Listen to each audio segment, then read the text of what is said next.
નમસ્કાર વિદ્યાર્થી મિત્રો, આજના લેક્ચરની અંદર આપણે સ્વાધ્યાય 3.1 ના પ્રશ્ન ક્રમાંક 1 થી 3 ગણવાની કોશિશ કરીશું. તો સૌપ્રથમ આપણે પ્રશ્ન ક્રમાંક 1 ગણીએ. પ્રશ્ન ક્રમાંક 1 માં આપણને કહ્યું છે કે સુરેખ સમીકરણ યુગ્મ આપણે બનાવી અને આલેખની રીતથી આપણે તેનો ઉકેલ શોધવાનો છે. તો સૌપ્રથમ આપણે પ્રશ્ન ક્રમાંક 1 લખીએ. લખીએ સ્વાધ્યાય 3.1 ના દાખલાઓ આપણે ગણીએ. પ્રશ્ન 1.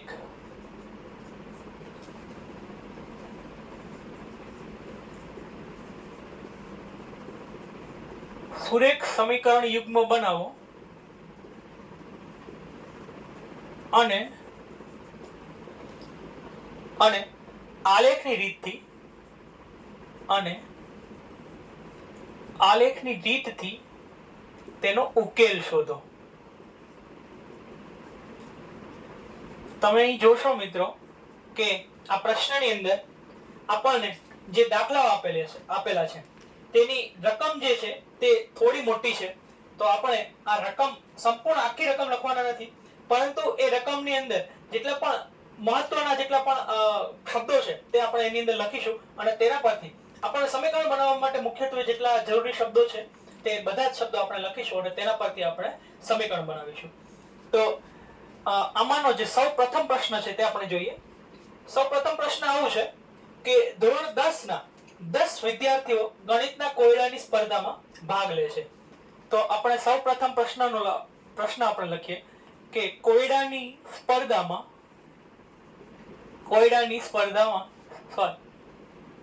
ભાગ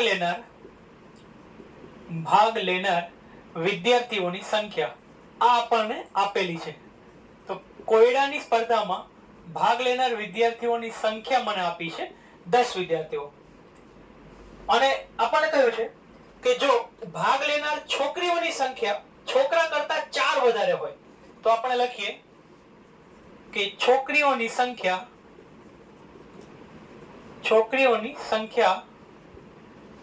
છોકરાઓ કરતા 4 વધુ છે. જો આવું હોય તો કેટલા છોકરાઓ અને કેટલી છોકરીઓએ કોયડાની સ્પર્ધામાં ભાગ લીધો હશે તે આપણે શોધવાનું છે. એટલે કે આપણે છોકરાઓ અને છોકરીઓની સંખ્યા શોધવાની છે. તો આપણે લખીએ છોકરાઓ અને છોકરીઓની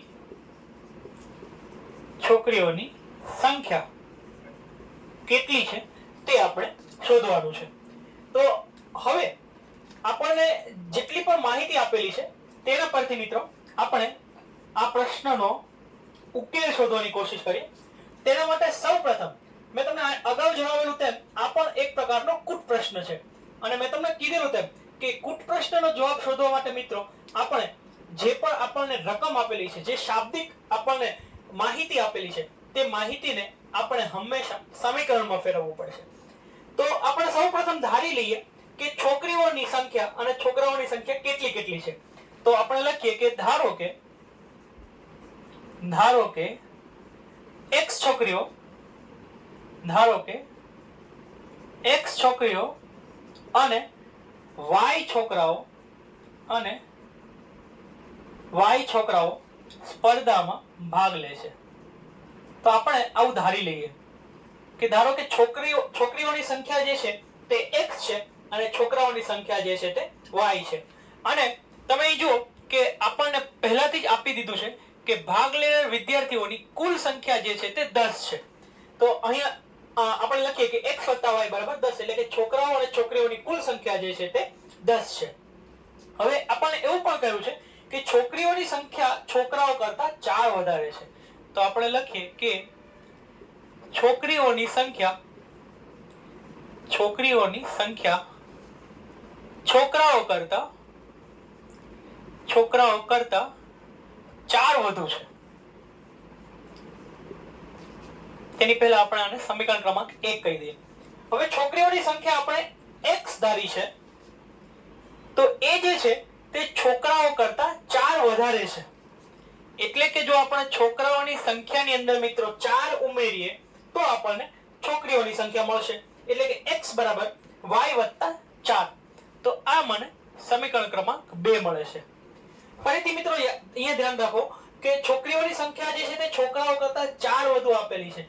ઘણા બધા વિદ્યાર્થીઓ આની અંદર ભૂલ કરતા હોય છે, x વત્તા 4 બરાબર y લખતા હોય છે, પરંતુ ખરેખર જો તમે વિચારો તો છોકરીઓની સંખ્યા જે છે તે છોકરાઓ કરતા 4 વધારે આપેલી છે. એનો અર્થ એ થયો કે છોકરાઓની સંખ્યા જે છે એની અંદર આપણે જ્યારે 4 ઉમેરીએ તો આપણને છોકરીઓની સંખ્યા મળશે. તો છોકરાઓની સંખ્યા આપણે y ધારી છે, તો y ની અંદર જો હું 4 ઉમેરીશ તો મને x મળશે. તેથી x બરાબર y વત્તા 4 થશે, નક્કી ઊંધું થશે. બરાબર? તો હવે આપણે આગળના જેમ દાખલા ગણેલા તેમ એની જેમ જ આપણે આ દાખલો પણ ગણીશું. એની અંદર આપણે સૌપ્રથમ બંને સમીકરણ માટે x અને y ની કિંમત એક પછી એક શૂન્ય લઈને આલેખ માટેના બિંદુઓ શોધીશું. તો સૌપ્રથમ આપણે x વત્તા y બરાબર 10 માટે x અને y બંનેની કિંમત આપણે એક પછી એક શૂન્ય લઈએ અને બંનેની કિંમત માટે શોધીએ. તો જો આ સમીકરણની અંદર હું x બરાબર શૂન્ય લઉં તો તમે જુઓ, જો x શૂન્ય થઈ જાય તો મને મળશે શૂન્ય વત્તા y બરાબર 10, એટલે કે y ની કિંમત મને 10 મળશે. તો જો x શૂન્ય હોય તો y ની કિંમત મને 10 મળે. અને એ જ રીતે જો હું y શૂન્ય લઉં, જો હું y ની કિંમત શૂન્ય લઉં તો x વત્તા 0 બરાબર મને 10 મળશે. એટલે કે જ્યારે y ની કિંમત શૂન્ય હોય ત્યારે મને x ની કિંમત જે છે તે 10 મળશે. તો આ રીતે મને પ્રથમ સમીકરણ માટે બે કિંમતો મળે છે. એ જ રીતે હું બીજા સમીકરણ માટે શોધું. બીજું સમીકરણ મને આપેલું છે x બરાબર y વત્તા 4. આની અંદર પણ આપણે x અને y એક પછી એક બંનેની કિંમત આપણે શૂન્ય મૂકીને શોધીએ. જો સૌપ્રથમ આપણે x ની કિંમત શૂન્ય લઈએ તો આવું થશે. x ની કિંમત શૂન્ય હોય તો y વત્તા 4 બરાબર શૂન્ય મળશે. તો y ની કિંમત શોધવા માટે મિત્રો જે વત્તા 4 છે તેને બરાબરની સામેની બાજુ લઈ આવું તો y બરાબર વત્તા 4 જે હતા તે સામેની બાજુ આવીને -4 બની જશે. તો x બરાબર જ્યારે શૂન્ય હોય ત્યારે y ની કિંમત -4 મળશે. અને જો હું આ જ સમીકરણની અંદર y બરાબર શૂન્ય લઉં તો 0 વત્તા 4, તો x ની કિંમત 0 વત્તા 4 એટલે મને 4 મળશે. તો આ રીતે તમે જુઓ કે જ્યારે હું બીજા સમીકરણની અંદર x ની કિંમત શૂન્ય લઉં છું ત્યારે મને y ની કિંમત -4 મળે છે, અને જ્યારે હું y ની કિંમત શૂન્ય લઉં છું ત્યારે મને x ની કિંમત 4 મળે છે. તો આના પરથી હવે આપ આ આલેખ જુઓ.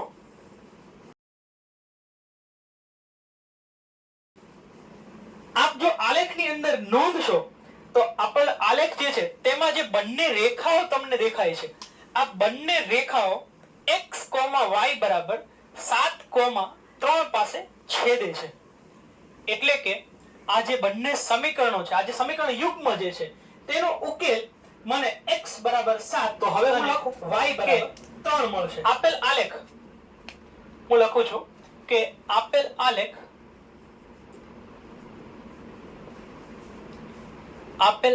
જે છે તે x, y બરાબર 7,3 પાસે 3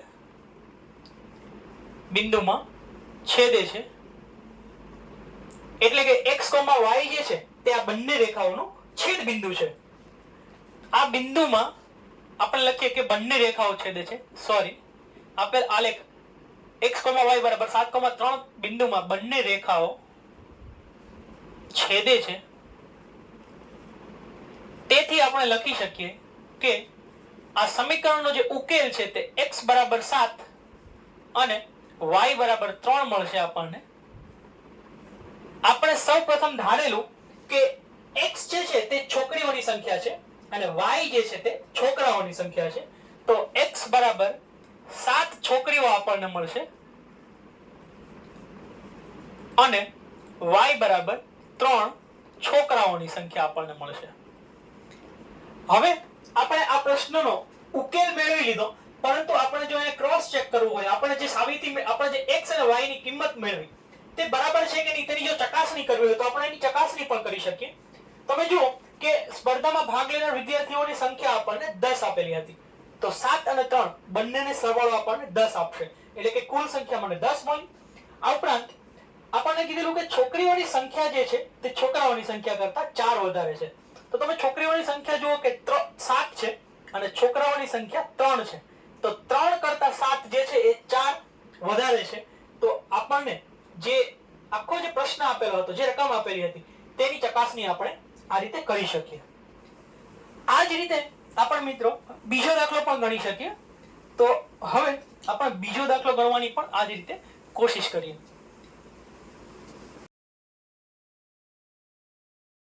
જ્યારે પણ આપણને આલેખની રીતથી કોઈ પણ સમીકરણનો ઉકેલ શોધવાનું કહે ત્યારે હંમેશા આપણે સૌપ્રથમ x અને ત્યારબાદ y ની કિંમત 0 લેવાની અને તેના પરથી આપણે જે પણ આપણે ઉકેલ શોધવાનો છે તે ઉકેલ શોધવાની કોશિશ કરવાની. તો આ રીતે આપણે જો ઉકેલ શોધીએ તો આપણને વધારે સહેલી રીતથી જવાબ મળશે. બીજાની રકમ લખીએ. 5 પેન્સિલ અને 7 પેનની કુલ કિંમત 50 રૂપિયા આપણને આપેલી છે અને એટલી જ કિંમત વાળી અને આપણે લખીએ કે તે જ કિંમતની 7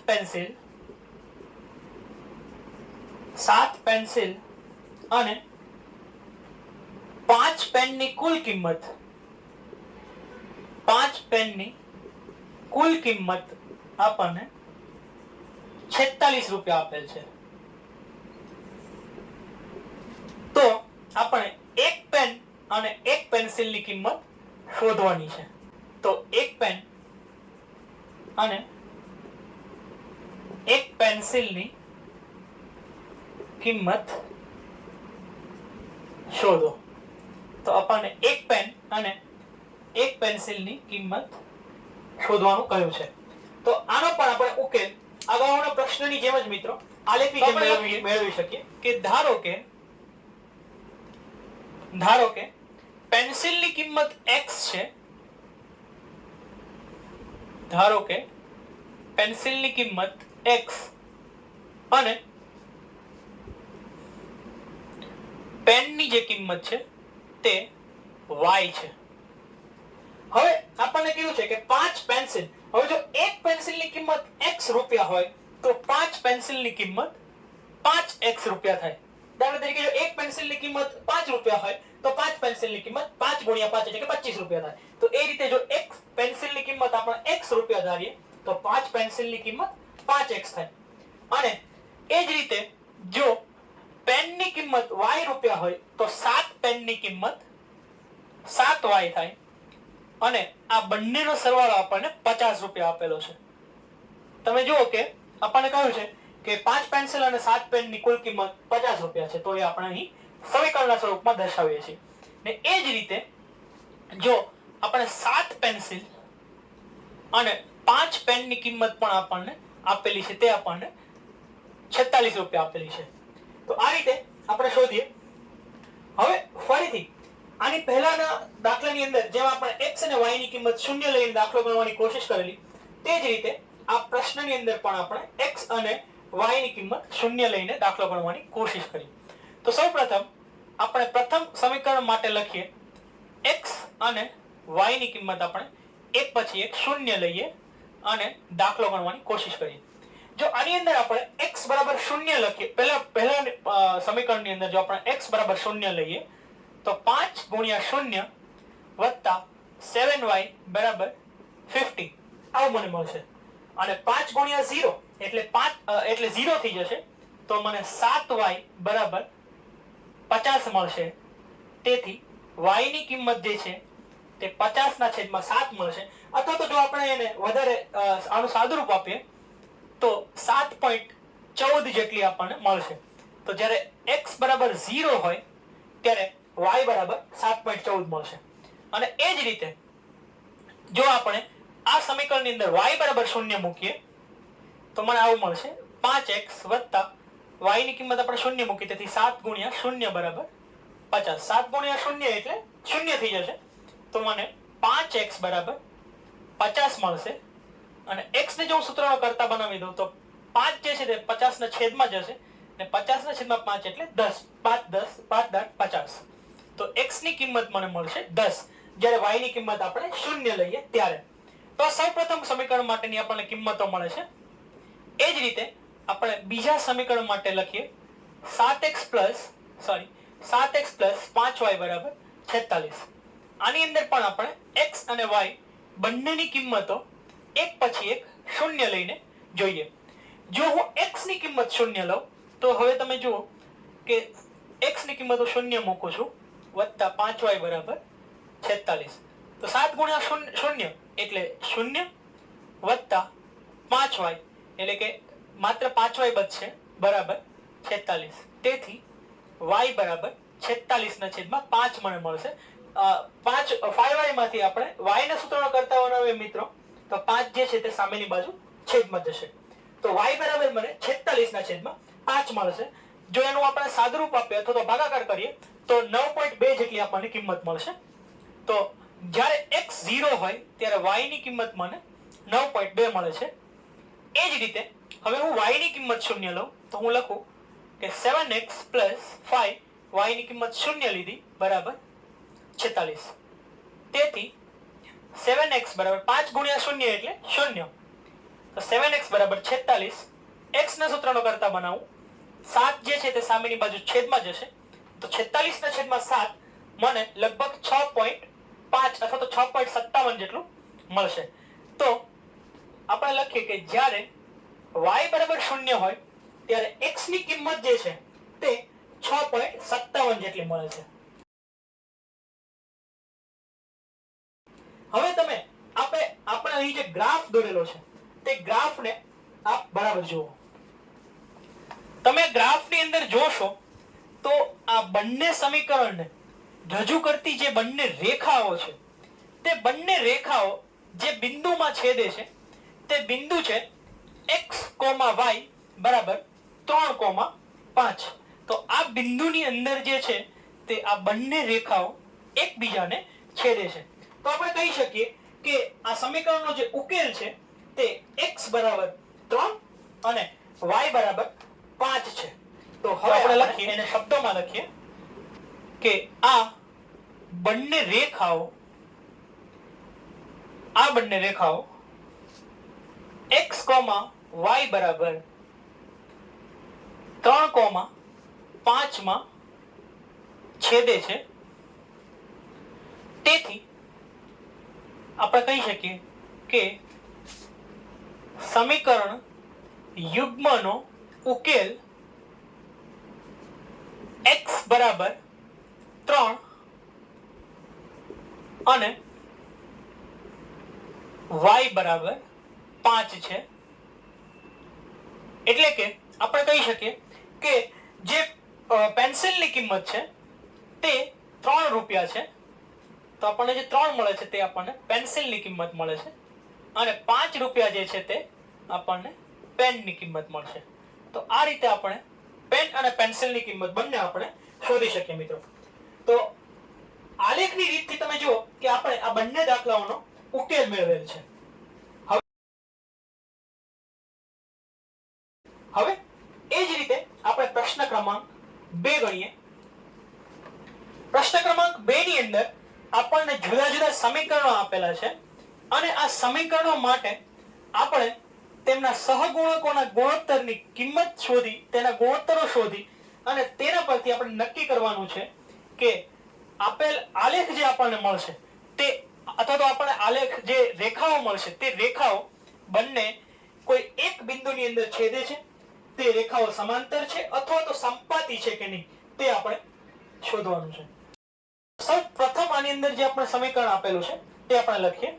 સૌ પ્રથમ સમીકરણ આપણને આપેલું છે 5x - 4y + 8 બરાબર 0.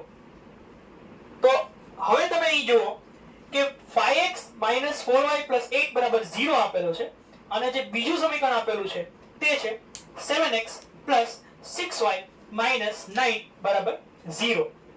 તો આપણે આ બંને સમીકરણ અહીં લખીએ અને બંનેના આપણે ગુણોત્તરો લખીએ.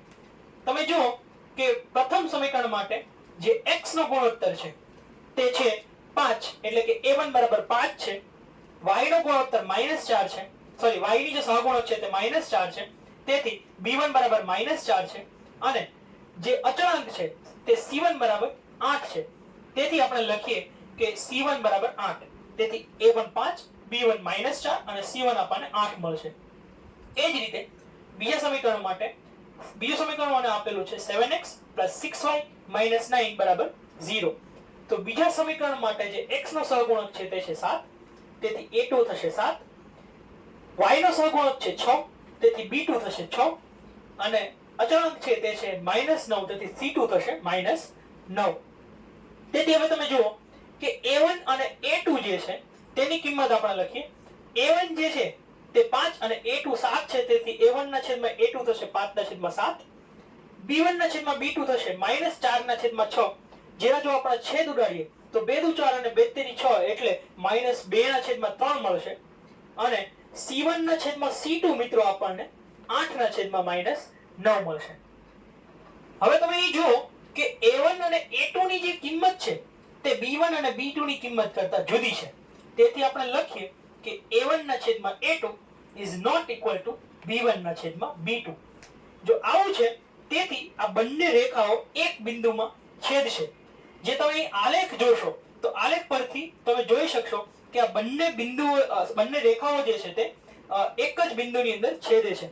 તમે અહીં જોશો કે આપણે c1 ના છેદમાં c2 ને ગણ્યું નથી, અને આની પહેલા જો તમે આપણે જે કોઠો દોરેલો જો તો કોઠો તમને મિત્રો યાદ હોય તો તેમાં પણ આપણે જ્યારે બંને રેખાઓ એક બિંદુની અંદર છેદતી હોય ત્યારે આપણે ગુણોત્તરમાં c1 ના છેદમાં c2 લખ્યું નથી. તેનું કારણ એ છે કે ઘણી બધી વાર તમે દાખલાઓની અંદર જો ગણશો તો તમે જોશો કે કોઈ દાખલાઓ એવા મળશે જેની અંદર a1 ના છેદમાં a2 અને c1 ના છેદમાં c2 બંનેની કિંમત એક સરખી હશે, પણ a1 ના છેદમાં a2 અને b1 ના છેદમાં b2 ની કિંમત એક સરખી હશે નહીં. તેમ છતાં પણ બંને રેખાઓ જે છે તે એક બિંદુની અંદર છેદતી હશે. એટલે આ પ્રકારની રેખાઓ માટે આપણે માત્ર બે જ ગુણોત્તરોને ધ્યાનમાં લઈશું, a1 ના છેદમાં a2 અને b1 ના છેદમાં b2. હવે આપણે બીજો દાખલો ગણીએ મિત્રો. બીજો દાખલાની રકમ તમે જુઓ. બીજો દાખલો આપણને આપેલો છે 9x + 3y + 12 = 0 અને 18x + 6y + 24 = 0. પ્રથમ સમીકરણ આપણે લખીએ 9x + 3y + 12 = 0. x નો સહગુણક છે 9, y નો સહગુણક છે 3 અને અચળાંક છે 12, તેથી a1 થશે 9, b1 થશે 3 અને c1 થશે 12. એ જ રીતે બીજા સમીકરણ માટે x નો સહગુણક છે 18, y નો સહગુણક છે 6 અને અચળાંક જે છે તે છે 24. તો a2 બરાબર 18, b2 બરાબર 6 અને c2 બરાબર 24 મળશે. તો a1 ના છેદમાં a2 એટલે કે 9 ના છેદમાં 18 છેદ ઉડાડતા આપણને 1 ના છેદમાં 2 આપશે. b1 ના છેદમાં b2 એટલે 3 ના છેદમાં 6 તેને પણ છેદ ઉડાડતા 1 ના છેદમાં 2 આપશે, અને c1 ના છેદમાં c2 બરાબર 12 ના છેદમાં 24 એના પણ છેદ ઉડાડતા આપણને 1 ના છેદમાં 2 આપશે. તમે અહીં જુઓ કે ત્રણે ત્રણ ગુણોત્તર જે છે તે એક સમાન છે. a1 ના છેદમાં a2 બરાબર b1 ના છેદમાં b2 બરાબર c1 ના છેદમાં c2. એટલે તમે આલેખ પરથી જોઈ શકશો કે આપણને આ બંને સમીકરણની જે રેખાઓ મળે છે તે સંપાતી રેખાઓ મળે છે, એટલે કે એક રેખા પર બીજી રેખા આવેલી છે અને તેથી આપણને ઉકેલ તેના અનંત મળશે. તે જ રીતે ત્રીજો દાખલો જુઓ. ત્રીજા દાખલાની અંદર મિત્રો આપણને જે રકમ આપેલી છે તે છે 6x - 3y + 10 = 0 અને 2x - y + 9 બરાબર 0. તો પહેલો જે દાખલો આપેલો છે તે આપણે જોઈએ. પહેલા દાખલાની અંદર આપણને લખેલું છે કે 6x - 3y + 10 બરાબર 0. તો તમે જુઓ કે x નો સહગુણક 6 છે, y નો -3 છે અને અચળાંક 10 છે, તેથી a1 b1 અને c1 ની કિંમતો અનુક્રમે 6 -3 અને 10 થશે. એ જ રીતે બીજા સમીકરણ માટે a2 b2 અને c2 ની કિંમતો 2 -1 અને +9 થશે, તેથી a1 ના છેદમાં a2 6 ના છેદમાં 2 બરાબર 3 મળશે, b1 ના છેદમાં b2 -3 ના છેદમાં -1 3 મળશે, અને c1 ના છેદમાં c2 10/9 મળશે. હવે તમે જુઓ કે a1/a2 અને b1/b2 ની કિંમતો એક સરખી છે, પણ c1/c2 ની કિંમત બંને કરતા જુદી છે. તેથી a1/a2 બરાબર b1/b2 is not equal to c1/c2. તેથી આપણને જે બંને રેખાઓ મળશે તે સમાંતર મળશે. તમે આલેખ પરથી જોઈ શકો કે જે આપણને રેખાઓ મળે છે તે સમાંતર મળે છે, અને આ પ્રકારના સમીકરણ યુગ્મનો આપણને ઉકેલ મળશે નહીં. પ્રશ્ન ક્રમાંક 3 ની રકમ જુઓ. તેમાં આપણને આપેલું છે નીચેના સુરેખ સમીકરણ યુગ્મ સુસંગત છે કે નહીં, તે ગુણોત્તર a1/a2 b1/b2 અને c1/c2 ની કિંમત પરથી નક્કી કરો. તો આ રીતે આપણને પ્રશ્ન ક્રમાંક 3 આપેલો છે. હવે પ્રશ્ન ક્રમાંક 3 નો મિત્રો સૌપ્રથમ દાખલો જો. સૌપ્રથમ દાખલો આપણને આપેલો છે 3x + 2y = 5 અને 2x - 3y = 7. તમે જોશો કે આની અંદર જે આપણને 5 દાખલા આપેલા છે તે પાંચે 5 દાખલાઓનું જે સ્વરૂપ છે તે ax + by + c = 0 ના સ્વરૂપનું નથી. તેથી આપણે બધાને ax + by + c ના સ્વરૂપમાં ફેરવવું પડશે. તો સૌપ્રથમ દાખલાને આપણે ax + by + c ના સ્વરૂપમાં ફેરવીએ. તો એમાં જે પ્રથમ સમીકરણ મિત્રો આપેલું છે તે થશે 3x + 2y - 5 = 0. બરાબરની પહેલી બાજુ જે 5 જે છે તે આપણને ધન આપેલા હતા, તેને બરાબરની સામેની બાજુ લેતા તે ઋણ થઈ જશે. એ જ રીતે બીજું સમીકરણ તમે જુઓ તો બીજા સમીકરણની અંદર જે 7 બરાબરની સામેની બાજુ ધન હતા તેને બરાબરની ડાબી બાજુ લેતા તે ઋણ થઈ જશે, અને આપણને સમીકરણ મળશે 2x - 3y - 7 = 0. તેથી હવે આપણે લખીએ પ્રથમ સમીકરણ માટે x y અને અચળાંક જે છે x નો સહગુણક y નો સહગુણક અને અચળાંક જે છે તે અનુક્રમે 3 2 અને -5 છે. તેથી a1 b1 અને c1 અનુક્રમે 3 2 અને -5 થશે. એ જ રીતે બીજા સમીકરણની અંદર x નો સહગુણક y નો સહગુણક અને અચળાંક અનુક્રમે 2 -3 અને -7 છે. તેથી a2 b2 અને c2 અનુક્રમે 2 -3 અને -7 થશે. તેથી a1/a2 મળશે 3/2, b1/b2 મળશે 2/3 અને c1/c2 મળશે -5/7. માઇનસ કેન્સલ થઈને આપણને 5/7 આપશે. તમે જુઓ કે a1/a2 અને b1/b2 બંનેની કિંમતો મિત્રો જુદી જુદી છે.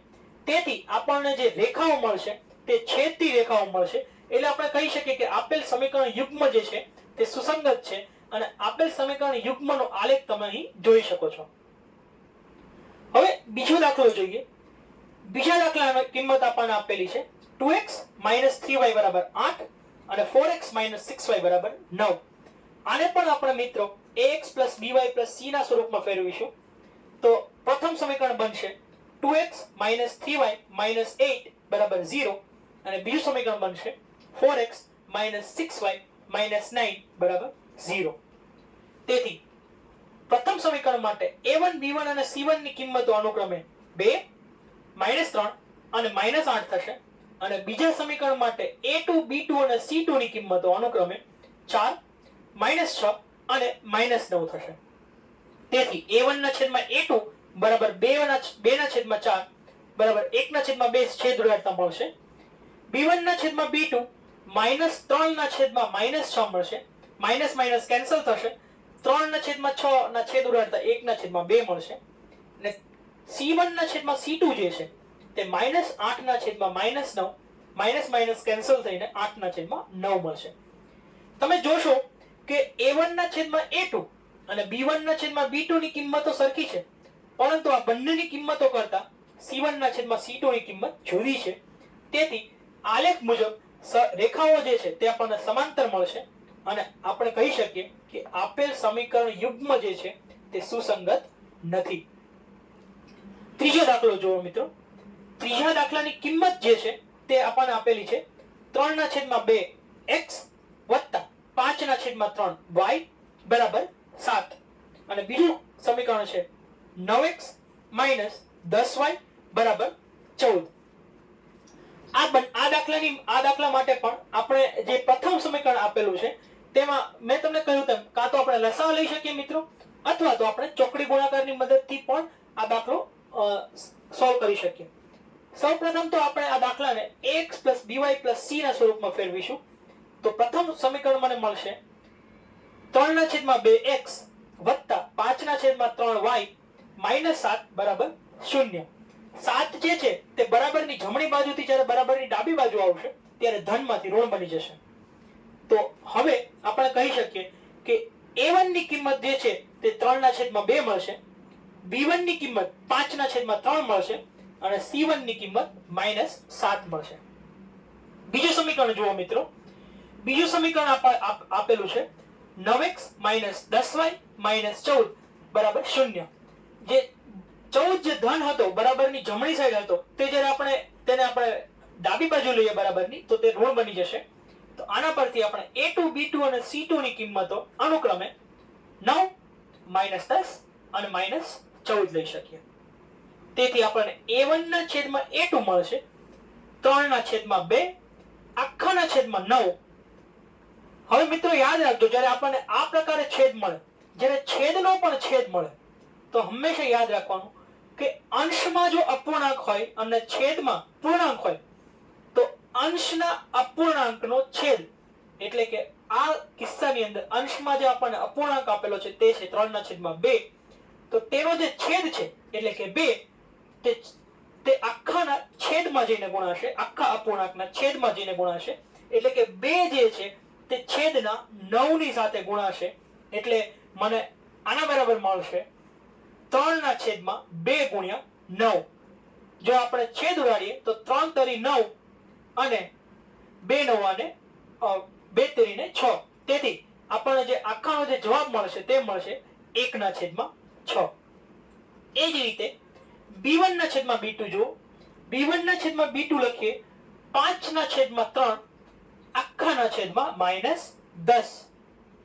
તો હવે ફરીથી મિત્રો અંશનો છેદ જે છે તે છેદમાં જશે. અંશનો છેદ એટલે કે 3 તે છેદમાં જશે એટલે કે -10 ની સાથે ગુણાશે એટલે મને મળશે 5/3 ગુણ્યા -10 બરાબર મને મળશે 5/3 ગુણ્યા -10. જો આપણે છેદ ઉડાડીએ તો 5 દુ 10 અને 3 દુ 6 તેથી 1/6 પરંતુ 10 ની જે માઇનસ નિશાની હતી તે માઇનસ નિશાની પણ આપણને મળશે તેથી -1/6 જવાબ મળશે. અને c1/c2 જે છે મિત્રો તે આપણને -7/14 મળશે. માઇનસ માઇનસ કેન્સલ થશે. 7/14 ને આપણે છેદ ઉડાડીએ એટલે 1/2 મળશે.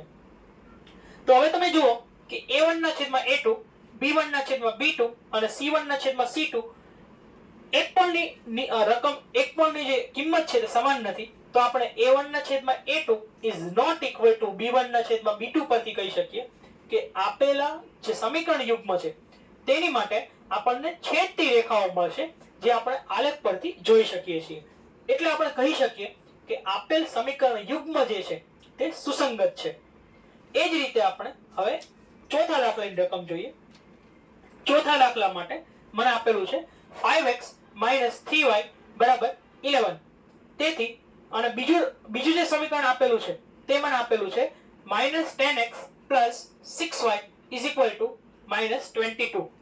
તો સૌપ્રથમ આપણે આને ax + by + c ના સ્વરૂપમાં ફેરવીએ તો a1 b1 અને c1 ની કિંમતો સૌપ્રથમ આપણને આ રીતે મળશે. સમીકરણ મને મળશે 5x - 3y - 11 બરાબર 0. 11 જે છે તે બરાબરની જમણી બાજુથી ડાબી બાજુ આવશે તેથી ધનમાંથી ઋણ બનશે અને a1 b1 અને c1 ની કિંમતો અનુક્રમે 5 -3 અને -11 મળશે. એ જ રીતે બીજું સમીકરણ જે છે તે -10x + 6y પ્લસ 22 બરાબર 0 એ રીતે મળશે. અને તેથી A2, B2 અને C2 ની કિંમત મને અનુક્રમે -10, 6 અને 22 મળશે. તેથી હવે આપણે જો ગુણોત્તરો લઈએ તો A1 ના છેદમાં A2 મને મળશે 5 ના છેદમાં -10. તેથી છેદ ઉડાડતા -1 ના છેદમાં 2 મળશે 5 × 10 તેથી. અને B1 ના છેદમાં B2 મને -3 ના છેદમાં 6 મળશે. તેના પણ છેદ ઉડાડતા -1 ના છેદમાં 2 મળશે. અને C1 ના છેદમાં C2 -11 ના છેદમાં 22 એટલે કે તે પણ આપણને -1 ના છેદમાં 2 મળશે. હવે તમે જુઓ કે ત્રણ ગુણોત્તરો જે છે તે સમાન છે. તેથી આપણને જે રેખાઓ મળશે તે સંપાતી રેખાઓ મળશે. એટલે કે આપણે કહી શકીએ કે આપેલ સમીકરણ યુગ્મ જે છે તે સુસંગત છે અને જે સમીકરણો છે તે અવલંબી સમીકરણો છે. અને જે સંપાતી રેખાઓ છે તે આપ આલેખ પરથી જોઈ શકો. હવે આ પ્રશ્નનો છેલ્લો દાખલો આપણે જોઈએ. છેલ્લો દાખલો મને આપેલો છે 4/3x + 2y = 8 અને 2x + 3y = 12. તો ફરીથી આપણે આને ax + by + c ના સ્વરૂપમાં ફેરવીએ તો પ્રથમ સમીકરણ બનશે 4/3x + 2y - 8 = 0. 8 બરાબરની જમણી બાજુથી મિત્રો ડાબી બાજુ આવીને ઋણ બની જશે. અને બીજું સમીકરણ મળશે 2x + 3y - 12 = 0. તેથી a1, b1 અને c1 અનુક્રમે 4/3, 2 અને -8 મળશે. અને a2, b2 અને c2 અનુક્રમે 2, 3 અને -12 મળશે. તેથી હવે a1 ના છેદમાં a2 જો આપણે લખીએ તો a1 ના છેદમાં a2 મને મળશે 4/3 આખા ના છેદમાં 2. તેથી અંશનો છેદ જે છે એટલે કે આ કિસ્સામાં જે 3 છે તે છેદમાં જશે અને 2 ની સાથે ગુણાશે. તેથી 4/3 × 2 મળશે 2 દુ 4. તેથી 2/3 મને જવાબ મળશે છેદ ઉડાડતા. એ જ રીતે b1 ના છેદમાં b2 જે છે તે 2/3 મળશે. અને c1 ના છેદમાં c2 જે છે તે -8 ના છેદમાં -12 માઇનસ કેન્સલ થઈ જશે. અને 8 ના છેદમાં 12 4 દુ 8 અને 4 તરી 12 એટલે કે 2/3 આપણને c1 ના છેદમાં c2 મળશે. તેથી આપણે કહી શકીએ કે ત્રણે સમીકરણ માટેના જે ગુણોત્તરો આપણને મળ્યા, જે સહગુણકોના ગુણોત્તર આપણને મળ્યા તે ત્રણેય સમાન છે. તેથી આપણને આનો આલેખ જે છે તે સંપાતી રેખાઓ મળશે, જે તમે આલેખમાં જોઈ શકો છો. અને તેથી આપણે કહી શકીએ કે આપેલ સમીકરણ યુગ્મ સુસંગત છે અને બંને જે સમીકરણો છે તે અવલંબી સમીકરણો છે. હવે પછીના લેક્ચરની અંદર મિત્રો આપણે આ સ્વાધ્યાયના આના પછીના દાખલાઓ ગણવાની કોશિશ કરીશું. Thank you.